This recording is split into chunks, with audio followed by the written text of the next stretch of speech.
Hello అండి, అందరికీ నమస్కారం. కేంద్ర ప్రభుత్వం వెంటనే షుగర్ ఎక్స్‌పోర్ట్స్‌ని నిలిపివేసినట్లు ప్రకటించింది.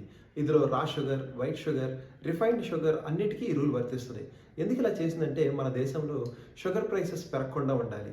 సామాన్య ప్రజలకు షార్టేజ్ రాకూడదని, మార్కెట్ స్టేబుల్‌గా ఉండాలని ఇలా చేసింది. గవర్నమెంట్‌కి ఫారెన్ ఎక్స్‌చేంజ్ రావడం ఇంపార్టెంట్. కానీ ముందుగా దేశ ప్రజల అవసరాలు చూడాలి కదా! ఇప్పుడు అసలు పెద్ద డిస్కషన్ జరుగుతున్న విషయం గోల్డ్ డ్యూటీ. గోల్డ్‌పై ఇంపోర్ట్ డ్యూటీ మళ్ళీ 6-15% వరకు పెరిగింది. దీంతో గోల్డ్ ధరలు పెరగవచ్చని, కొనుగోళ్లు కొంచెం తగ్గొచ్చు. స్మగ్లింగ్ పెరిగే ఛాన్స్ ఉంది.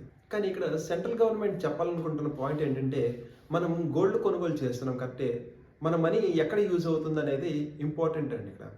మనం దేశంలో చాలామంది గోల్డ్‌ని ఇన్వెస్ట్‌మెంట్‌గా చూస్తారు.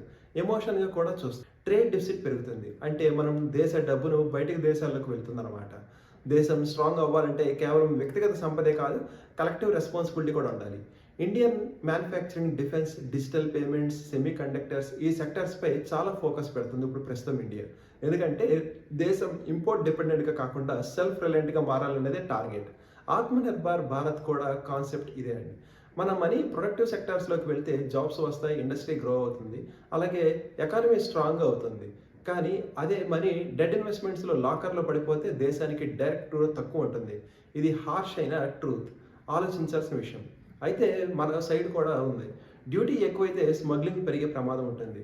ఇప్పటికే కేరళ ఎయిర్పోర్ట్స్, కోస్టల్ స్టేట్స్ అయిన గుజరాత్, తమిళనాడు, మహారాష్ట్ర లాంటి చోట్ల గోల్డ్ స్మగ్లింగ్ కేసెస్ చాలానే కనిపిస్తున్నాయి.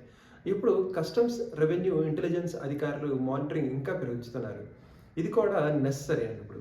ఎందుకంటే ఇల్లీగల్ మార్కెట్ పెరిగితే సామాన్య ప్రజలు మోసపోతారు. బిల్లు లేకుండా గోల్డ్ కొంటే ప్యూరిటీ గ్యారంటీ ఉండదు. 916 అని చెప్పి తక్కువ క్వాలిటీ ఇవ్వచ్చు. అందుకే చీప్ కోసం వెళ్ళి లేటర్ లాస్ అవ్వకూడదండి. యూఏఈ అగ్రిమెంట్ వల్ల దుబాయ్ నుంచి వచ్చే గోల్డ్‌కి 1% తక్కువ డ్యూటీ అడ్వాంటేజ్ ఉంది. అందుకే ఫ్యూచర్‌లో దుబాయ్ ఇంపోర్ట్స్ ఇంకా పెరగవచ్చని అనలిస్టులు చెప్తున్నారు. ఇది ఇంటర్నేషనల్ ట్రేడ్ అగ్రిమెంట్స్ ఎలా పనిచేస్తాయో చూపించే మంచి ఎగ్జాంపుల్ అండి ఇది. సో ఈ మొత్తం ఇష్యూని గోల్డ్ రేట్స్ పెరిగాయి, షుగర్ ఎక్స్పోర్ట్స్ ఆపేశారు అనే యాంగిల్లో మాత్రమే చూడకూడదు. దేశ ఆర్థిక పరిస్థితి, foreign exchange, trade balance, self Reliance ఇవన్నీ కలిపి చూడాలి.